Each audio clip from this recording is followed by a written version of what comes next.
Welcome to ذرا ہٹ کے. میں ہوں زرار کھڑو اور میرے ساتھ ہے وسط اللہ خان اور شاہزیب جیلانی. کسی بھی مسئلے کو حل کرنے سے پہلے یہ ضروری ہوتا ہے کہ آپ اس مسئلے کو تسلیم کریں. اقوام متحدہ کے اگر ہم اعداد و شمار دیکھیں تو تقریباً 70 لاکھ لوگ شاید پاکستان میں منشیات ریگولرلی استعمال کرتے ہیں، اور ان 70 لاکھ میں سے آپ 20 لاکھ کو منشیات کے عادی یا ڈرگ ایڈکٹس قرار دے سکتے ہیں. اچھا، یہ ایک اندازہ ہے، جتنے بھی اعداد و شمار ہیں وہ ایسٹیمیٹس ہوتے ہیں یا ایجوکیٹڈ گیسز ہوتے ہیں. اصل تعداد شاید اس سے کئی گنا زیادہ بھی ہو سکتی ہے. اور حالانکہ یہ مسئلہ دہائیوں سے پاکستان میں ہے. ہم سب کو میری جو جنریشن ہے ہمیں یاد ہوگا کہ 80 کی دہائی میں جب افغان وار اپنے عروج پر تھی تو یہاں پر ہیروئن بے انتہاشا تعداد میں پہنچی تھی اور بہت لوگ ہیروئن ایڈکٹس ہو گئے تھے. اس کے باوجود ہم نے اس مسئلے سے اس طرح شاید نہیں نپٹا جس طرح نپٹنا چاہیے تھا. مطلب کہ بالکل اویئرنیس کیمپینز ہوتی ہیں، گرفتاریاں بھی ہوتی ہیں ڈرگ ایڈکٹس کی، کچھ ڈرگ مافیا کی بھی. P S aims public services messages ہم ہمیشہ دیکھ رہے ہوتے ہیں، لیکن جو ڈرگ ایڈکشن کا مسئلہ ہے وہ پھر بھی معاشرے میں کینسر کی طرح پھیلتا جا رہا ہے. میں کینسر کا لفظ اس لیے استعمال کر رہا ہوں کیونکہ ڈرگ ایڈکشن بھی ایک بیماری ہے اور اس کو کا علاج بھی ایک بیماری کی طرح کیا جاتا ہے اور یہ لا علاج نہیں ہے. ایک خوشی کی بات یہ ہے کہ پچھلے کئی دہائیوں میں ہم نے دیکھا ہے کہ بہت سارے ڈرگ ریہیبلیٹیشن اور ٹریٹمنٹ سینٹرز وجود میں آئے ہیں مختلف شہروں میں، جہاں پر ڈرگ ایڈکٹس کو ریکوری بیسس پر ٹریٹ کیا جاتا ہے، اور یہ کراچی سے خیبر تک اب موجود ہیں. تو آج ہم نے اسی موضوع پر بات کرنے کے لیے ہم نے دعوت دی ہے ہمارے کراچی اسٹوڈیو میں پرورش ریکوری سینٹر کے ڈائریکٹر عمران احمد شاہ کو. ان کا کوئی 20 سال کا سے زائد کا تجربہ ہے اس شعبے میں، اور ہم نے ظہیر اکبر صاحب کو دعوت دی ہے. ٹریٹمنٹ کوآرڈینیٹر ہیں ہب چوکی کی برانچ میں، اور آپ خود پرورش ریکوری سینٹر کے ایک وقت ٹائم پر پیشنٹ بھی رہے. آپ نے کہا کہ 26 سال کی آپ کی ڈرگ ہسٹری ہے. Drug history. اچھا، لیکن کراچی پہ آنے سے پہلے آپ کو خیبر پختونخوا لے جاتے ہیں. آپ کو پتا ہے کہ 80 کی دہائی میں سب سے زیادہ ہیروئن ایڈکشن بھی خیبر پختونخوا میں ہوئی تھی. ابھی بھی وہاں وہ ایک ڈرگ ایڈکشن کا مرکز ہے، حالانکہ ڈرگ ایڈکشن کے پیٹرنز کافی تبدیل ہو گئے ہیں. تو الخدمت فاؤنڈیشن، اس ادارے کے بارے میں ہم اکثر بات کرتے ہیں، نے وہاں پر اب اپنا ایک ریہیب سینٹر کھولا ہے. تو میری بات ہوئی تھی ریہیب سینٹر کے ڈائریکٹر ڈاکٹر اقتدار روحانی سے کہ آپ نے کیوں، کب اور کیسے یہ کام شروع کیا، اور اس وقت خیبر پختونخوا میں ڈرگ ایڈکشن کا سنیپ شاٹ یا لینڈسکیپ کیا ہے. سنیے. 2018 سے ہم نے Alkhidmat drug rehabilitation centre start کیا تھا سر. اور یہ انیشیلی اس کی ہسٹری یہ تھی کہ اس وقت ایک لڑکی تھی جو یونیورسٹی کی اسٹوڈنٹ تھی، and she was drug dependent. اور پشاور کے ایک پوش علاقے میں وہ رات کو نکل کے کبھی تندور والے کے پاس جا کے بیٹھتی تھی، اور کہیں جا کے کسی میڈیکل اسٹور یا کریانہ اسٹور کے پاس جا کے بیٹھ کے اپنی آئس پیتی تھی. And at that time, it was a very amazing type of breaking news for all the community. پھر لاہور ہی سے ایک بندے نے پوسٹ کیا تھا کہ پٹھانوں کی ایک بہن جو ہے وہ تندوروں پہ جا کے بیٹھ جاتی ہے اور وہاں آئس پیتی ہیں، تو کسی میں اتنی غیرت نہیں ہے کہ ان کی ٹریٹمنٹ کروا سکے. پھر الحمدللہ الخدمت کے مینجمنٹ نے یہ ڈیسائیڈ کیا کہ لڑکی کو ہم ریہیبلیٹیٹ کریں گے. تو چونکہ میری اسپیشلٹی بھی سائیکیٹری ہے، ہم نے یہ اسٹارٹ کیا with the duration of 45 days. ہم نے ان کو رکھا اپنے ہاسپٹل میں تھرو جوڈیشل پروسیس، اور اس کے بعد ایک پائلٹ پروجیکٹ ہم نے شروع کیا جو کہ الحمدللہ بہت سے مراحل سے گزرتے ہوئے اب ایک 100 بیڈ کیپیسٹی کا ایک پورا سیٹ اپ ہے، جس کے اندر جو ملٹی ڈرگ ڈیپینڈنٹ ہیں ان کو ایک کانفیڈینشیلٹی کے ساتھ اور افورڈیبلٹی کے ساتھ ایک کاسٹ افیکٹو ٹریٹمنٹ جو ہے وہ پرووائڈ کی جا رہی ہے. تقریباً کوئی 5-10 سال پہلے خیبر پختونخوا میں جو لوگ بہت زیادہ نشہ کرتے تھے وہ چرس، جس کو کینابس ہم کہتے ہیں، اور ہیروئن، یہ بالکل آن دی ٹاپ تھا. اور اس کو لوگ ٹائپ آف ملنگی نشہ کہتے تھے کہ بس اس کو بندہ کر کے تھوڑی سی سکون اور آرام کے ساتھ ہو جاتا ہے. بٹ یہ جو سیکنڈ ڈیکیڈ ہے اس کے اندر آئس میتھ ایمفیٹامین جو ایک اسٹیمولنٹ ڈرگ ہے جس کے استعمال سے بندے کے اندر ایک سرور آ جاتی ہے، ایک مینیا سی کیفیت پیدا ہو جاتی ہے، انسان اپنے غموں کو بھول جاتی ہے، نیند ختم ہو جاتی ہے، اسٹیمنا ڈیولپ زیادہ ہو جاتی ہے. تو اس نشے کا رجحان بہت زیادہ ہو گیا. Initially it was very costly, اس کی قیمت بہت زیادہ تھی، تو جو ہمارے اپر مڈل کلاس اور جو اپر کلاس لوگ تھے وہ اس کو استعمال کرتے تھے. ہماری لوور مڈل کلاس اور لوور کلاس میں یہ نشہ عام نہیں تھا. لیکن وقت گزرنے کے ساتھ ساتھ اس کی جب قیمت کم ہو گئی تو now it is freely available in Khyber Pakhtunkhwa. University کی اسٹوڈنٹس، کالجز کی اسٹوڈنٹس، ایون ابھی تو اسکول کی اسٹوڈنٹس بھی اس کے لت میں مبتلا ہو چکے ہیں. اور جو سب سے آن دی ٹاپ ہے وہ میتھ ایمفیٹامین ہے. بلکہ ہماری جو اپنی ہم نے جتنے پیشنٹس ابھی تک ریہیبلیٹیٹ کر چکے ہیں، مور دین 2000 پیشنٹس گزشتہ 2 سالوں کے دوران، تو اس میں جو ہماری اعداد و شمار آئی ہے تو 64% میتھ ایمفیٹامین، اور جو باقی ہماری 36% رہتی ہے وہ جو کینابس ہے، ہیروئن ہے، مختلف قسم کی نشاور گولیاں ہے اور ادویات ہے، تو اس کو منحصر کرتی ہیں. اور اس میں جو سب سے امپورٹنٹ فگر ہے جس کی طرف ہم ارباب اختیار کی توجہ بھی دلانا چاہتے ہیں، تو یہ ہے کہ جو آئس نشہ آج کل خیبر پختونخوا میں ہو رہا ہے، تو ہماری اپنی اسٹیٹسٹک اور جو ایک انٹرنیشنل سروے ہو گیا ہے تو اس کے اندر 21 ایئرس ٹو 39 ایئرس کا جو ایج گروپ ہے، اس میں یہ نشہ بہت زیادہ کامن ہو گیا ہے. اور ہم تو کہتے ہیں کہ اللہ نہ کرے لیکن ایسا وقت نہ آئے کہ پاکستان کے اندر جو ہماری پولیس ہے، ہماری جو فورسز ہیں، ہماری جو ایف سی ہے، آرمی ہے، اس کو بھی اس ایج گروپ کے لوگ ہیں وہ بغیر نشے کے نہیں ملیں گے. لہٰذا اس پہ بہت زیادہ توجہ کی ضرورت ہے تاکہ ہم اپنی اس پروڈکٹیو ایج گروپ کو بچا کے پاکستان کے لیے کارآمد شہری بنانے کی کوشش کر سکیں.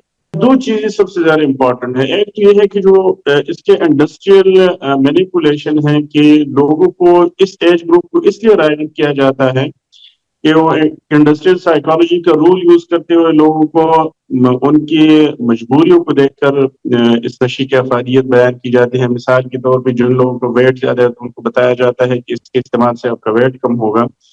جو لوگ اسٹوڈنٹس ہیں تو ان کو بتایا جاتا ہے کہ آپ کی اسٹیمنا ڈیولپ ہو جائے گی، آپ کو رات کو نیند نہیں آئے گی، آپ کو پکنگ پاور جو ہے وہ زیادہ ہو جائے گی، اور آپ کے اندر جو پریشانیاں ہیں، ڈپریشن ہے، وہ ختم ہو جائے گی.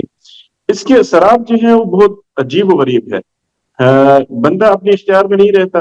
ایک مرتبہ جو آپ اس کو اوور ڈوز کر لیتے ہیں تو جتنی اسٹریٹ کرائمز ہے یا جتنے یہاں موبائل سنیچنگ کے واقعات بڑے ہیں یا جتنے یہاں پہ مرڈر کیسز ہو گئے ہیں، ان میں سب سے زیادہ جو وابستہ لوگ ہیں، ہم سنٹرل جیل پشاور میں بھی ایک پروجیکٹ کرنا چاہتے تھے اور وہاں پہ بھی یہ بات ریویل ہو گئی کہ بہت سارے جو ہماری کرمنل کیسز ہیں now they are drug dependent, اور اس میں جو سب سے زیادہ بڑا حصہ ہے وہ کرسٹل میتھ یا میتھ ایمفیٹامین یا آئس کا ہے.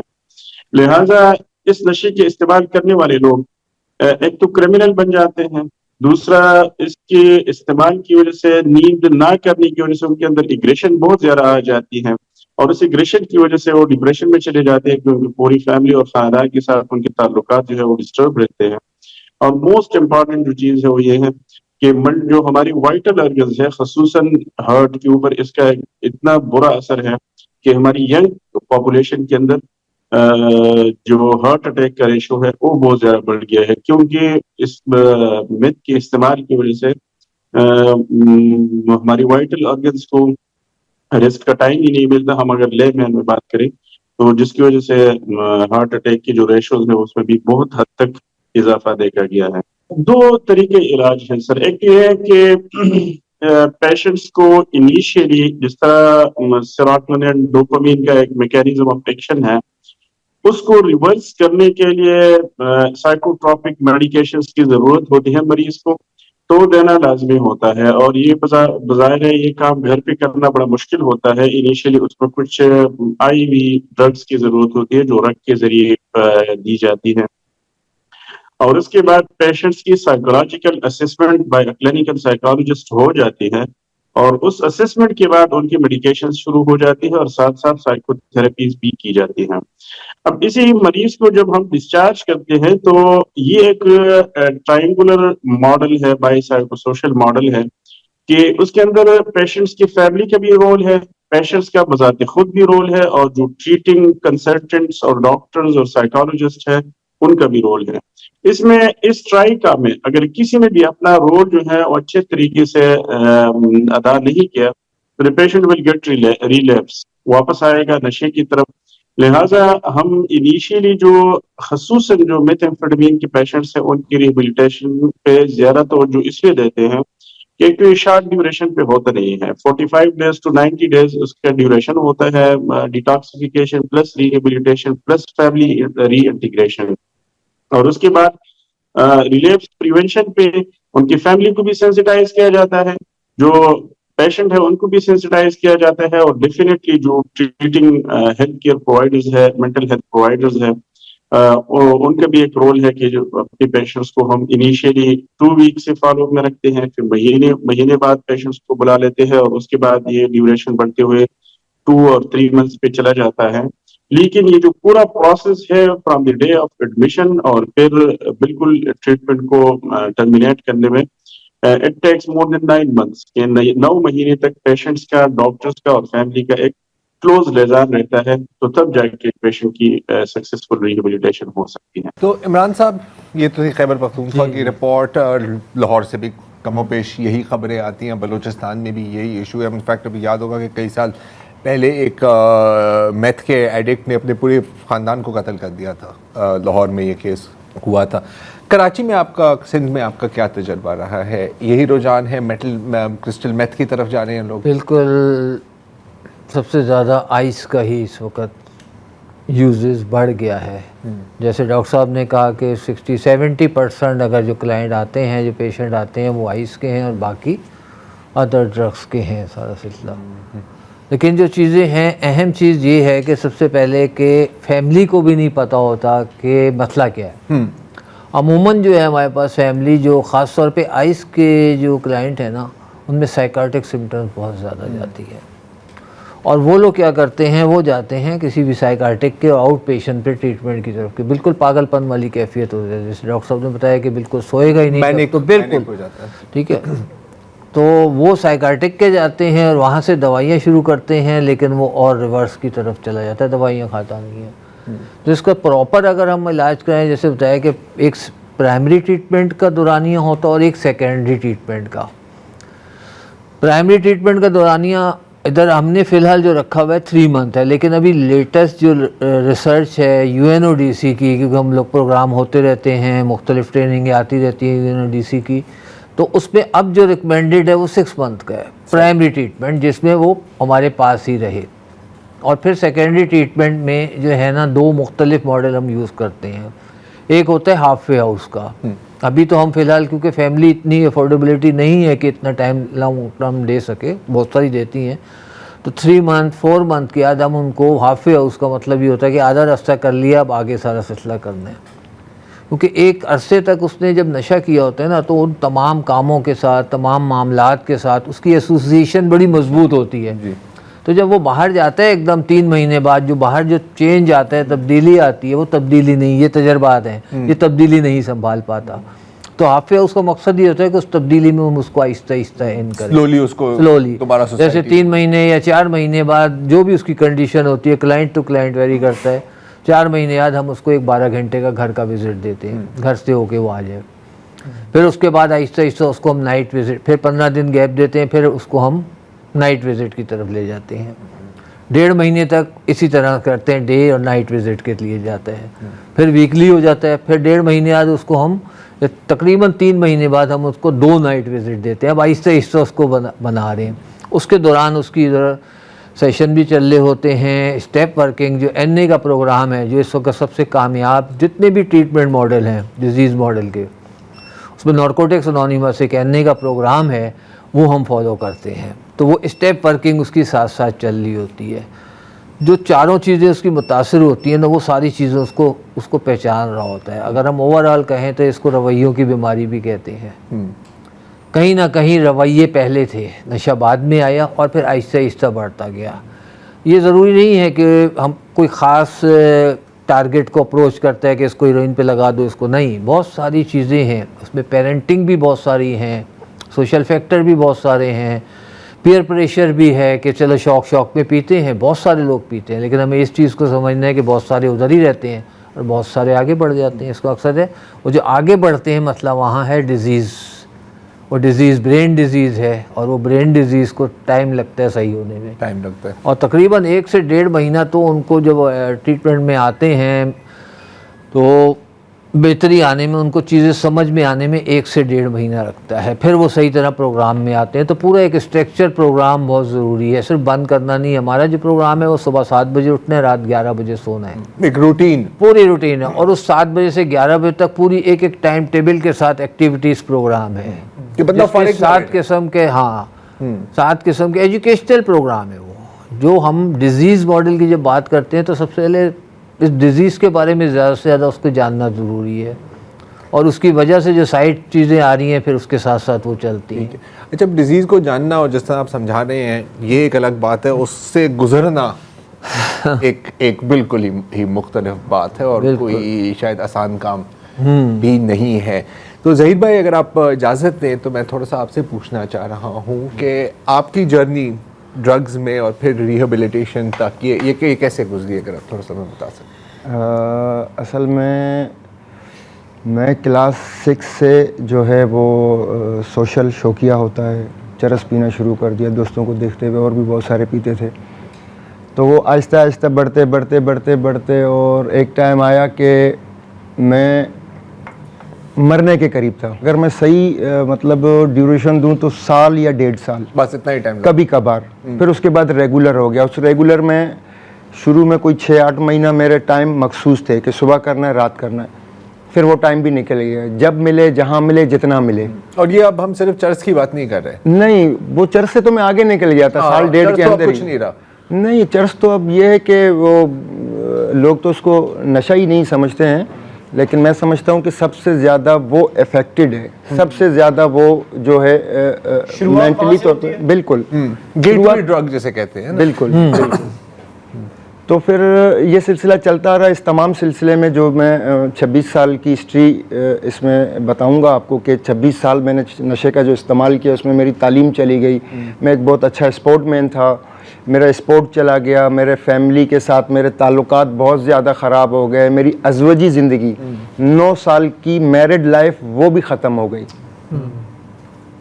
تو پھر مجھے ریسنٹلی 5 سال پہلے پرورش ریکوری سینٹر ملیر کے اندر میرے کزنوں نے وہ گوگل وغیرہ میں سرچ کر کے انہوں نے دیکھا نہیں یار یہ ریہیب سینٹر، تھوڑا ان کو سمجھ میں آ گیا تھا، تو وہ مجھے لے کے گئے وہاں پہ. اچھا، مجھے لے کے بھی میری مرضی کے خلاف، یہ بھی میں یہی پوچھنے والا تھا. میں اپنی مرضی سے نہیں گیا تھا علاج کو، کم ہی لوگ جاتے ہیں. بالکل.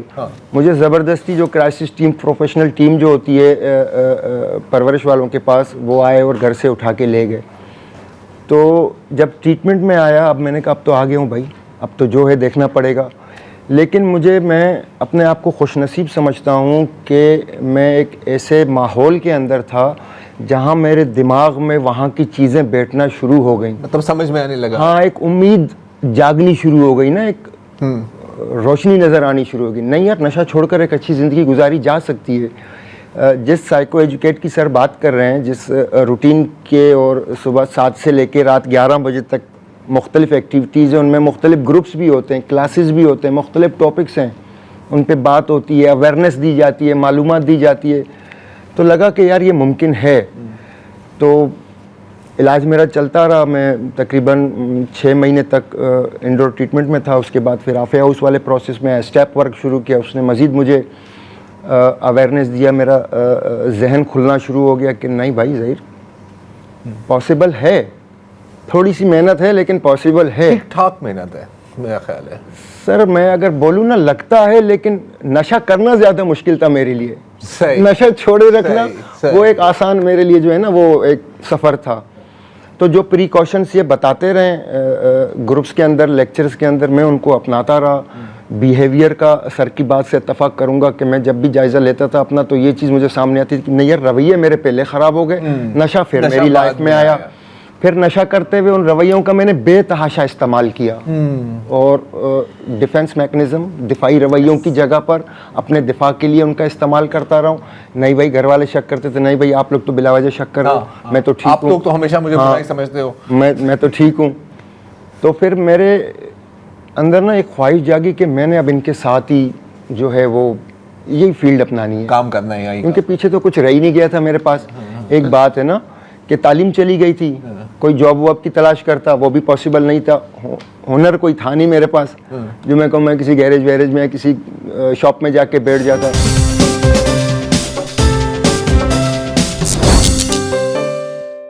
آپ نہیں سمجھا کہ اب یہ عادت چھوٹ گئی, جی اب میں نارمل ہو گیا, اور آپ نارمل ہو بھی جاتے ہیں. پھر بعد میں آپ کہیں جاتے ہیں اور پھر اچانک سے کوئی منظر ایسا, کوئی آدمی ایسا مل جاتا ہے کہ شیطان پھر بہکا دیتا ہے کہ ابے یار کیا ہے, ایک آدھ ہے, تو پھر زیادہ تر لوگ ریلیپس ہو جاتا ہے, پورا پھر زیرو پہ آ جاتا ہے سلسلہ. آپ کو بھی اس طرح تنگ تو کیا ہوگا شیطان نے؟ اصل میں طلب جو ہے, کریونگ جو ہے, ہمارے ڈیزیز کا میں سمجھتا ہوں ایک حصہ ہے اور اس کے بارے میں ہمیں بتایا جاتا ہے. ہاں, اویئرنیس پروگرام جو لیکچرز کی شکل میں ہوتا ہے, ایک ٹاپک ہے طلب کے اوپر, کریونگ کے اوپر, باقاعدہ اس کی پوری ڈیٹیل ہوتی ہے, اس کے اندر اس کریونگ کی مینجمنٹ تک اس میں بتائی جاتی ہے. ٹریٹمنٹ سینٹر میں تھا تو کریونگ نہیں ہوتی تھی, سیدھی سی بات ہے کہ اول تو میرے خود کے اندر بھی تھی کہ میں نے نکلنا ہے اس چیز سے, اس طرف ذہن نہیں جاتا تھا, لیکن کبھی کبھار بھولے بھٹکے میں ایک سوچ ضرور آتی تھی کہ یار آج جا کے کش مار لیتا ہوں, ایک پف لے لیتا ہوں, کیا ہوگا. لیکن پھر میں اپنے آپ کو میسج دیتا تھا یار کر تو لوگے ضعیف, لیکن اس کے بعد کیا ہوگا. پھر وہی ساری چیزیں میرے دماغ میں فلم کی طرح گھوم رہی ہوتی تھی, یار پھر وہی زندگی, وہی پیسے مانگنے پڑیں گے نشے کے استعمال کے لیے, یہاں جاؤ وہاں جگہ ڈھونڈنی ہوگی, کوئی جگہ ڈھونڈنی ہوگی. ہاں جگہ ہے تو پیسے نہیں ہے, پیسے ہے تو نشہ نہیں مل رہا ہے, اور کبھی کس طرح ہے تو کبھی کس طرح ہے. تو وہ ساری چیزیں ہیں. کریونگ جو ہے وہ بڑی ہیلپ فل ہوتی ہے ہمارے کو, ریکورنگس کو, اس نشے کی طلب کو, یا پریکاشنز کے اندر جیسے انہوں نے سر نے پہلے بھی کہا تھا کہ پرانی جگہیں پرانے دوست ہیں, وہ تو ہمیں بتایا جاتا ہے. یہ جو آپ کا بکلیٹ ہے میں دیکھ رہا تھا, یہ جو روٹ کاز کچھ اور ہوتا ہے ان چیزوں کا نا, اس کو ہم ٹیکل نہیں کرتے, اور یہ جو ایڈکشنز ہیں چاہے وہ گیمبلنگ ہو یا نشہ ہو جو بھی ہو, اس میں لوگ اس لیے جاتے ہیں کہ وہ ایک اسکیپ ہے. تو آپ کے ٹریٹمنٹ میں اس کو پھر آپ کیسے وہاں تک کیسے لاتے ہیں کہ آپ اپنے اندر دیکھیں کہ وہ وائڈ کیا ہے, وہ ایشوز کیا ہیں جس کی وجہ سے آپ یہ نشے کی لت میں آتے ہیں؟ دیکھیں اس نشے کی بیماری کی روٹ کاز جو ہے نا وہ شیم ہے. لوگوں کو پتہ ہی نہیں ہے شیم ہے کیا. وہ بہت ڈیٹیل میں لیکچرز ہوتے ہیں سارے سلسلے, اور یہ جو باقی بیہیویئرز اور یہ سارے سلسلے ہیں اسی سے جڑے ہوئے ہیں, چاہے وہ غصہ ہے, چاہے وہ چال بازی ہے, سارا وہ اس کے پیچھے روٹ کاز شیم ہے. تو سب سے پہلے جو ایجوکیشنل پروگرام ہوتا ہے وہ بہت ساری انسائٹ ڈیولپ کرتا ہے. جیسے سر نے سوال کیا نا کہ باہر جاتے ہیں تو دو چیزیں ہیں, ایک انٹرنل فیکٹر ہوتا ہے بندے کا اور ایک ایکسٹرنل فیکٹر ہوتا ہے. ہم انٹرنل فیکٹر کو مضبوط کرتے ہیں کہ حالات باہر سب ویسے ہی رہیں گے. بھائی آپ کتنے مضبوط ہو, جیسے انہوں نے ظہیر بھائی نے بتایا کہ وہ آتے تھے, میں نے اب یہ کریونگ کی مینجمنٹ بتا رہے ہیں, میں سوچتا یار پھر یہ ہوگا پھر یہ ہوگا, تو وہ 1 سے 1.5 منٹ دورانیہ ہوتا ہے کریونگ کا, اب وہ ہم نے گزارنا ہوتا ہے, تو اس کی مینجمنٹ ساری چیزیں بتاتی ہے. تو یہ روٹ کاز جو ہیں کسی بھی جتنے بھی ہیں شیم کا مریض کو ہم یہی کہتے ہیں, اس کو بیماری کی روٹ کاز ہی یہی ہے کہ شیم ہے اس کے پیچھے. اب شیم کہاں سے اسٹارٹ ہوتی ہے؟ اسٹارٹ تو بچپن سے ہوتی ہے, گھر والوں سے ہوتی ہے. تو اس کی پوری ہم بتاتے ہیں کہ جا کے یہ تو سیکھیں آگے جا کے اپنے بچوں کو وہ چیزیں نہیں دیں. نہیں آپ نے اس سے ریلیٹ کیا, جب آپ نے اس سفر میں آپ گئے تو آپ نے جب ریفلیکٹ کیا تو آپ کو لگا کہ یہ جس طرح شیم ایک براڈر کیٹیگری ہے کہ یہ اسی کا نتیجہ تھا کہ آپ اس طرف گئے؟ ہاں بالکل بالکل. میں اگر اپنی بات کروں پرسنلی تو میں اس کو 100% کہوں گا, کیونکہ مجھے کہیں نہ کہیں بچپن سے ہی وہ کمتری والی چیزیں اور بہت زیادہ مثال کے طور پر دور رہنا, الگ رہنا, تنہائی کی طرف جانا, وہ چیزیں تھیں جس کی وجہ سے میں وہ رانگ روٹ کے اوپر نکل گیا تھا. یہ تو بعد میں جب ہم علاج میں آتے ہیں, میں جب علاج میں تھا تو میں وہاں ریئلائز کرواتے تھے اور وہ بھی رہا تھا کہ نہیں یار اصل وجہ یہ ہے, مسئلہ یہاں سے اسٹارٹ ہے. مطلب فساد کی جڑ پر پہنچے بندہ. بالکل ظاہری سی بات ہے, جب پتہ ہوگا تبھی اس مسئلے سے نکل پائیں گے نا. اچھا یہ جو ٹری ہے, اس ٹری سے میں جو آپ نے کہا کہ سوائل آف ایڈکشن, اس میں ہے جسمانی تشدد, جنسی تشدد, نفسیاتی تشدد, روحانی تشدد, خاندان میں اگر کوئی روایت چل رہی ہے نشے کی تو وہ آپ کو منتقل ہو سکتی ہے. یہ 4 چیزیں تو میری سمجھ میں آ رہی ہیں, جسمانی, جنسی, نفسیاتی, خاندانی روایت. اسپرچول ابیوز, اس کے بارے میں تھوڑا ایکسپلین کریں کہ یہ کیا ہوتا ہے اور یہ کس طرح نشے میں ڈالتا ہے. روحانیت سے دوری. روحانیت کیا ہے؟ ہم صرف روحانیت کو یہ سمجھ لیتے ہیں کہ صرف خدا سے رابطہ ہمارا روحانیت ہے. روحانیت کے 3 درجے ہیں. ایک جو ہے مرکزی ہے, جو اپنی ذات پہ ہے, مجھے اپنی ذات پہ کتنا یقین ہے, بھروسہ ہے. کوئی تو کہہ رہا ہے لیکن مجھے اپنی ذات پہ یقین, اعتماد اور بھروسے کا نام ہے, مجھے اپنے پہ کتنا ہے.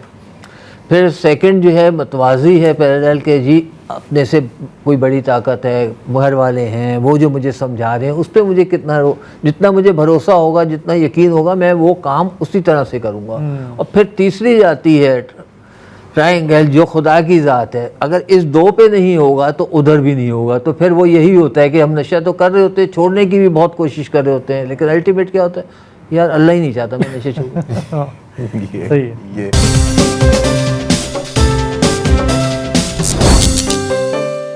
اس سے پہلے بھی آپ نے کوشش کی تھی میرا خیال ہے, اس مطلب پرورش ریکوری سینٹر میں آنے سے پہلے بھی آپ نے کئی بار کوشش کی تھی, کیونکہ اندر سے ہی بات آتی ہے نا یار, اگر بندہ خود نہیں چھوڑنا چاہتا, چاہے وہ زبردستی کو اس کو وہاں دھکیلے تو وہ نہیں چھوڑے گا, سیدھی بات ہے. وہاں جو پچھلے آپ کے جو تجربے تھے وہ قدر ناکام کیوں ثابت ہوئے آپ کے خیال میں؟ میں سمجھتا ہوں کہ مجھے ڈیزیز کا پتہ ہی نہیں تھا. یہ آپ اس کو ایک ہیبٹ سمجھ رہے ہیں؟ میں اس کو ایک عادت سمجھتا تھا, بدکاری سمجھتا تھا.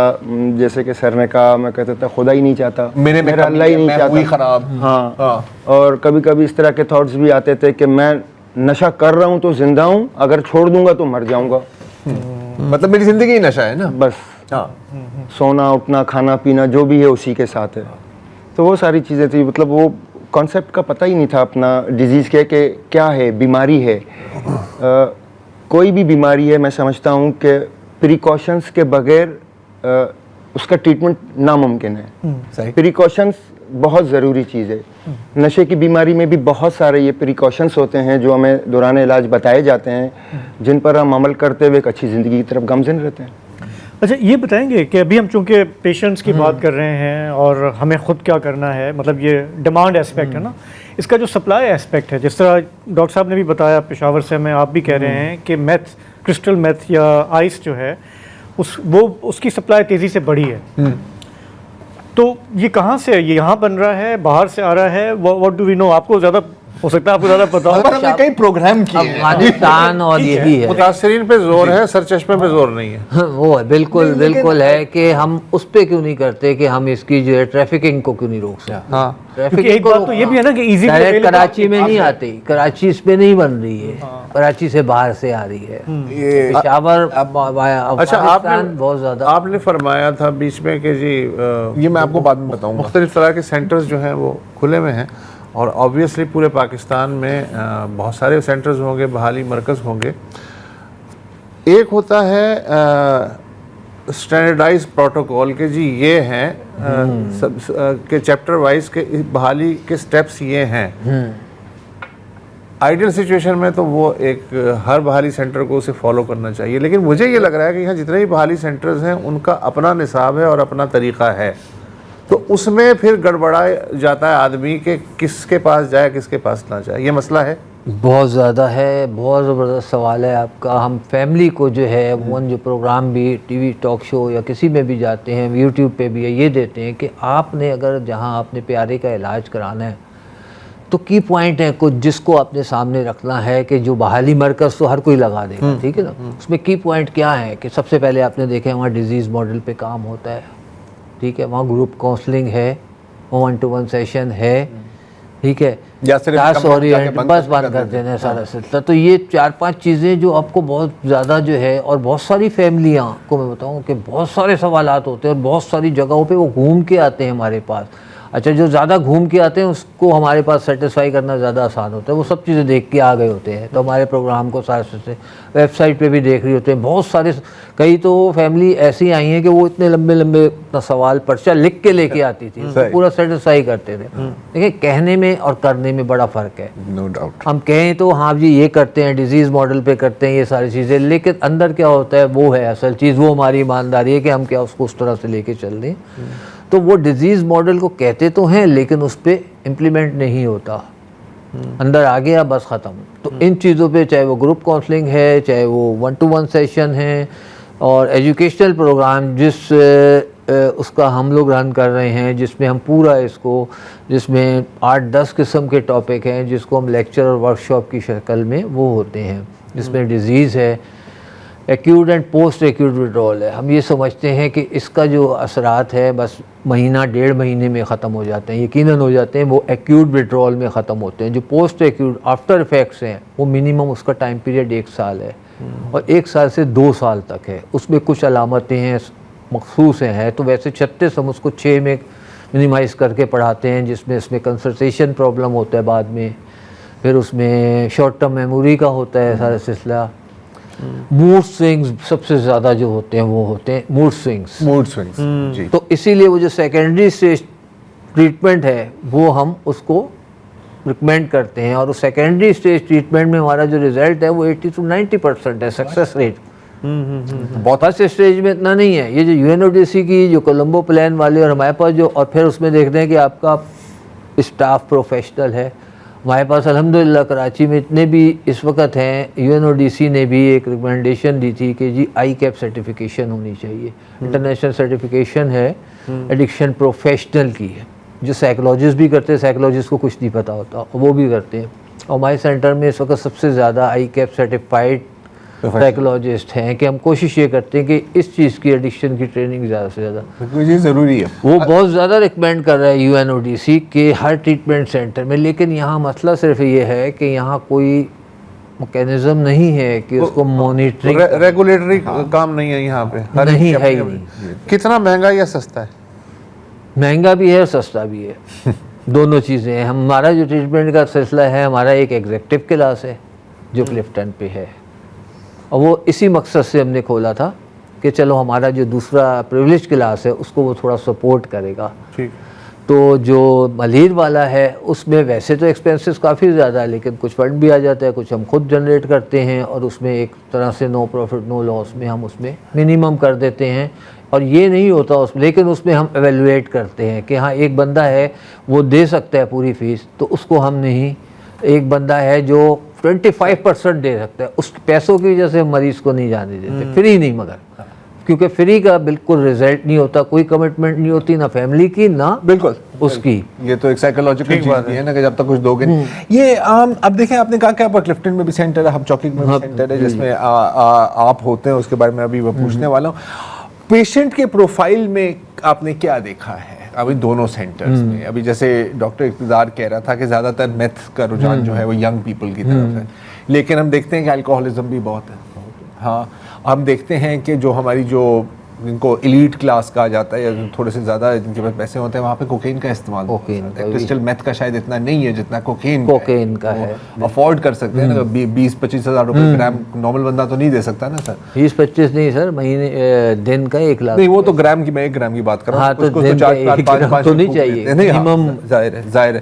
تو آپ نے مطلب ان کے ایٹیٹیوڈ, مطلب پیشنٹ کی پروفائل کیا ہے اگر میں آپ سے پوچھوں, مطلب کون سے طبقے سے زیادہ آپ کو پیشنٹ نظر آتے ہیں, کون سے ایج گروپ, میل ہیں فیمیل ہیں, دونوں ہیں, کیا ہے؟ دیکھیں میل فیمیل دونوں ہیں, مڈل کلاس بھی ہیں, اپر مڈل بھی ہیں, اور ایلیٹ کلاس بھی ہے. ایلیٹ کلاس کا مسئلہ یہ ہوتا ہے کہ وہ اتنی جلدی علاج کی طرف فیملی نہیں لے کے نہیں مانے گا, اپنی مرضی ہوگی تو آئے گی. جب وہ بہت زیادہ کراس ہو جاتی ہیں چیزیں تو پھر وہ بولتے ہیں نہیں بھائی اب لے کے جاؤ اس کو. اور تھوڑی بہت سوشل ایکسیپٹیبلٹی بھی تو ہوتی ہے نا کچھ طبقوں میں. اچھا, جو الکوہل کی خاص طور پہ ہے نا, الکوہل کو وہ نہیں یار الکوہل ہی تو پیتا ہوں نا, مسئلہ تھوڑی ہے, اس کا ڈینائل بڑا مضبوط ہوتا ہے. سر الکوہل تو نشہ ہی نہیں ہے, نشہ ہی نہیں ہے. الکوہل والے کا ڈینائل توڑنا ہے, شراب ہی پیتا ہوں, کون سا مسئلہ, کچھ نہیں ہوتا, میں تو صرف ہاں وہ تھوڑی ہے, میں کوئی بین کی طرح تھوڑی ہوں, ہیروئن تھوڑی پیتا ہوں, میں آئس تھوڑی پیتا ہوں, سارا سلسلہ ہے. تو اس وقت جو آئس کا ہے وہ